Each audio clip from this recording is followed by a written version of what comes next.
जय माँ शारदे। आप सभी जानते हैं कि बसंत पंचमी का पावन त्योहार माँ सरस्वती विद्या की देवी हैं। इसलिए सभी छात्र इस दिन माँ सरस्वती की आराधना करते हैं। इसी दिन माँ सरस्वती जी का अवतरण हुआ था। सृष्टि के निर्माण के समय भगवान श्री विष्णु के निर्देशानुसार श्री ब्रह्मा जी ने पृथ्वी लोक में मनुष्य यौन की रचना की। उसके बाद अपनी बनाई हुई सृष्टि को देखने के उद्देश्य से ब्रह्मा जी एक बार पृथ्वी लोक का चक्कर लगाने निकले। वहां उन्होंने मनुष्यों और वन्य जीव जंतुओं को देखा तो वह सभी शांत दिखाई दिए। बोलने की शक्ति उनमें नहीं थी, इसलिए उनके जीवन में किसी तरह की कोई हलचल नहीं दिखाई दे रही थी। सब कुछ सूना था। ब्रह्मा जी को लगा मानो उनकी रचनाओं में कोई कमी रह गई है। तब उन्होंने अपना कमंडल उठाया और उसमें से थोड़ा दिव्य जल वहां पर छिड़का। तभी वहां पर एक अलौकिक प्रकाश उत्पन्न हुआ और उस अद्भुत दिव्य अलौकिक प्रकाश के बीचों बीच एक चतुर्भुजी देवी प्रकट हुई। उन देवी के एक हाथ में बीड़ा थी और दूसरा हाथ वर देने की मुद्रा में था। तीसरे हाथ में पुस्तक और चौथे हाथ में माला थी। देवी ने अपने जन्मदाता श्री ब्रह्मा जी को प्रणाम किया और वही ब्रह्मा जी की मानस पुत्री सरस्वती जी कहलाईं। तब ब्रह्मा जी ने देवी सरस्वती से कहा, देवी, इस संपूर्ण धरती के जीव जंतु केवल इधर उधर चल फिर रहे हैं। उन्हें वाणी तो प्राप्त ही नहीं है, इसलिए वह किसी से किसी प्रकार का कोई संवाद नहीं कर सकते। फलस्वरूप उनका जीवन नीरस हो गया है। आपको अपनी वीणा के साथ शुरू से इस संसार को वाक शक्ति प्रदान करनी है। उन्हें स्वर देना है ताकि वह आपस में अपने विचारों का प्रदान कर सकें, ताकि उन्हें एक दूसरे को समझने में आसानी हो सके। तब पुत्री होने के नाते ब्रह्मा जी की आज्ञा का पालन करना देवी सरस्वती जी का परम कर्तव्य था। फिर उन्होंने अपनी वीणा के तारों को हल्के से छेड़ा। उससे जो मधुर ध्वनि उत्पन्न हुई तो सभी मानव जाति और समस्त जीव जंतुओं को मनवांछित वरदान मिल गया। सभी जीव बोलने लगे। बीड़ा के स्वर ने उन्हें मुखर बना दिया था। यहाँ तक कि नदियाँ, झरने आदि कलकल आवाज करके बहने लगे। हवाएं भी सरसर करके बहने लगीं। अब वातावरण में चारों तरफ मानो मधुर संगीत गूंज उठा हो। इतने दिनों से व्याप्त सूनेपन का आज अंत हो गया था। तब से लोग व्याख्यान और संगीत की देवी के रूप में देवी सरस्वती जी की पूजा अर्चना करने लगे। बसंत पंचमी को सरस्वती जी के जन्मोत्सव के रूप में मनाया जाने लगा। एक बार एक छोटे से गांव में एक अनाथ बालक जिसका नाम आरव था रहता था। माता पिता के निधन के बाद उसे गांव के लोग दया से खाना तो दे देते, लेकिन प्यार और अपनापन कोई नहीं देता। वह अक्सर गांव के बाहर मंदिर के पास बैठा रहता और जहां पर माँ सरस्वती जी की प्रतिमा ही उसकी एकमात्र सांत्वना थी। हर दिन मंदिर में आकर वह माँ सरस्वती से बात किया करता। कहता, हे माँ, क्या मेरे जीवन में कभी कोई उजाला होगा? क्या कभी कोई मुझे भी प्यार करेगा? उसके फटे कपड़े और भूखा चेहरा देखकर भी किसी को उसकी कोई चिंता नहीं होती। एक दिन बसंत पंचमी का दिन था, जब पूरे गांव ने माँ सरस्वती जी की पूजा की। आरव उस दिन भी रोते रोते मंदिर में ही सो गया। उसकी आंखों में आंसू और मन में गहरी पीड़ा थी। उसी रात माँ सरस्वती उसके सपने में आई। उन्होंने मुस्कुराते हुए कहा, पुत्र, मैंने तेरा दर्द सुना है। ज्ञान और संगीत का वरदान मैं तुझे देती हूँ, जिससे अब तू अपने जीवन को बदल सके। आरव ने अपने सपने में ही माँ सरस्वती के चरणों को स्पर्श किया और कहा, माँ, मुझे बस केवल और केवल आपका आशीर्वाद चाहिए। अगली सुबह उठकर आरव के मन में बहुत सकारात्मक विचार थे। उसके जीवन में बदलाव आने लगे। उसे महसूस हुआ कि उसकी अंगुलियां किसी अदृश्य शक्ति के संगीत के स्वर छेड़ने लगी थी। मंदिर के पुजारी ने उसका यह हुनर देखकर उसे खूब प्रोत्साहित किया और एक टूटी हुई बांसुरी उसे दे दी। आरव ने उसी टूटी हुई बांसुरी पर अभ्यास करना शुरू कर दिया। कुछ दिनों में उसकी मधुर धुनों ने पूरे गांव का दिल जीत लिया। जो लोग पहले उसे दुत्कारते थे, अब वही उसे सम्मान देने लगे थे। आरव ने अपनी बांसुरी से गांव के लोगों को प्रेरित करना शुरू किया। वह अपनी धुनों के माध्यम से यह संदेश देता कि दुख और अकेलेपन में भी ज्ञान और संगीत वह शक्ति है जो जीवन बदल सकती है। धीरे धीरे आरव का नाम दूर दूर तक फैलने लगा। उसे शहर में भी आमंत्रित किया जाने लगा, जहां उसने अपने प्रदर्शन से हजारों लोगों को प्रेरित किया। फिर एक दिन बसंत पंचमी के दिन आरब ने अपनी पहली कमाई से माँ सरस्वती के उसी मंदिर की मरम्मत करवाई जिसमें अक्सर वह रोता था, सोता था और माँ सरस्वती जी से बातें किया करता था। आज वह उनकी मूर्ति के सामने खड़ा होकर बोला, हे माँ, आपका ज्ञान ही मेरे लिए सबसे बड़ी संपत्ति है। तभी माँ सरस्वती जी की प्रतिमा से आवाज आई, पुत्र, तुमने कठिनाई में भी आशा और ज्ञान का सहारा लिया, तभी तुम्हारा जीवन सफल हुआ। यही मेरा संदेश है। हर मनुष्य में ज्ञान और कला की ज्योति है, बस उसे पहचानने भर की देर है।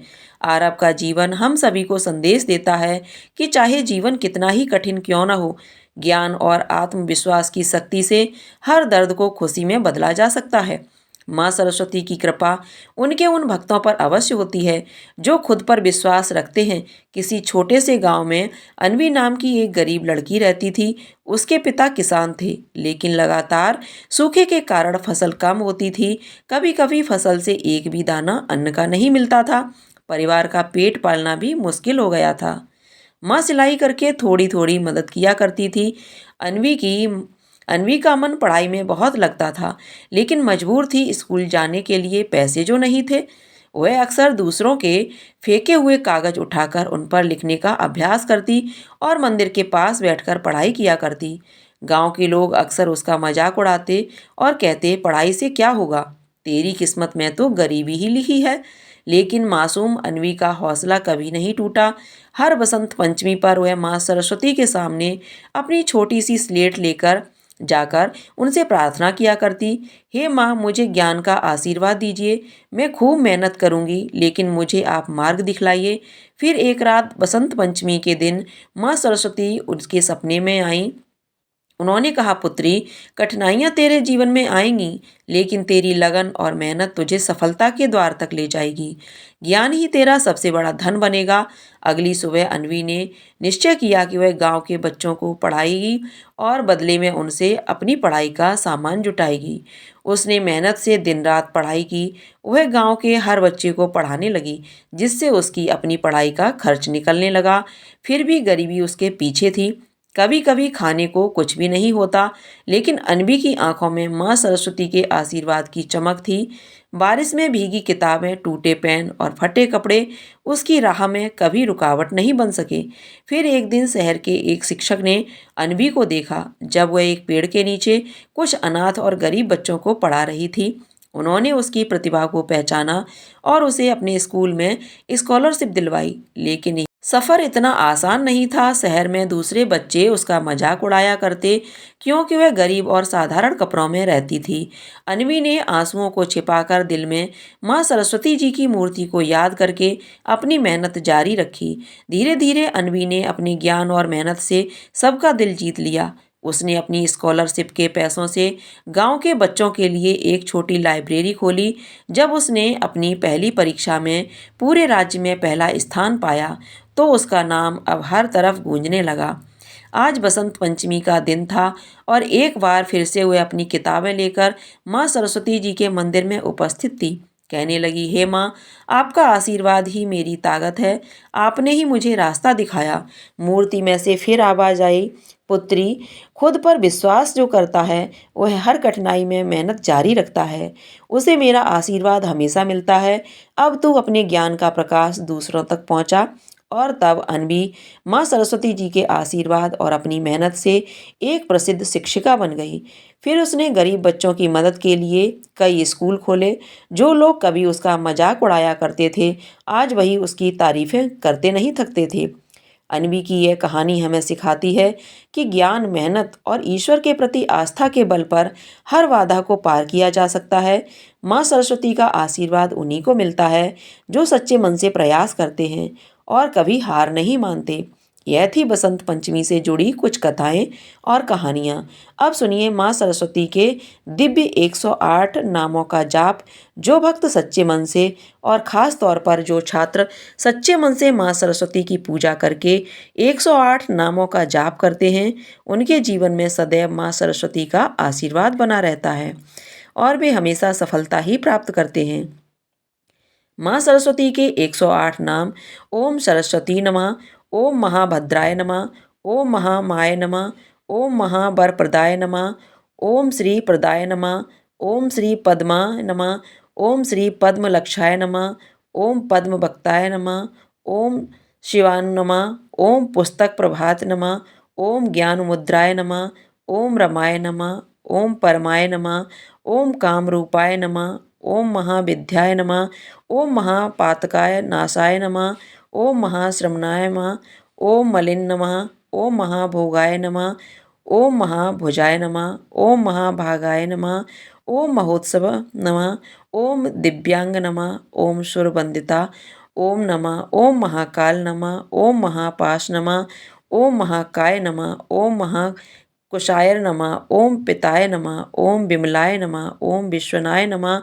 ओम विदनमालाय नमः। ओम वैष्णवाय नमः।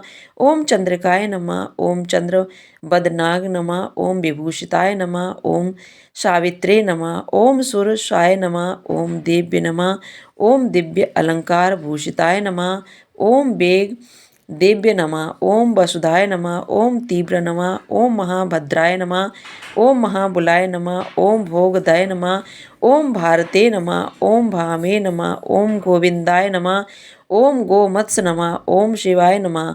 ओम जटिलाय नमः। ओम विंध्यवासनाय नमः। ओम विंध्याचल विराजिताय नमः। ओम चंडिकाय नमः। ओम वैष्णवाय नमः। ओम ब्रह्माणी नमः। ओम कलाधारे नमः। ओम रूप सौभाग्य नमः। ओम दयनी नमः। ओम वागदेव्य नमः। ओम वरारोहि नमः।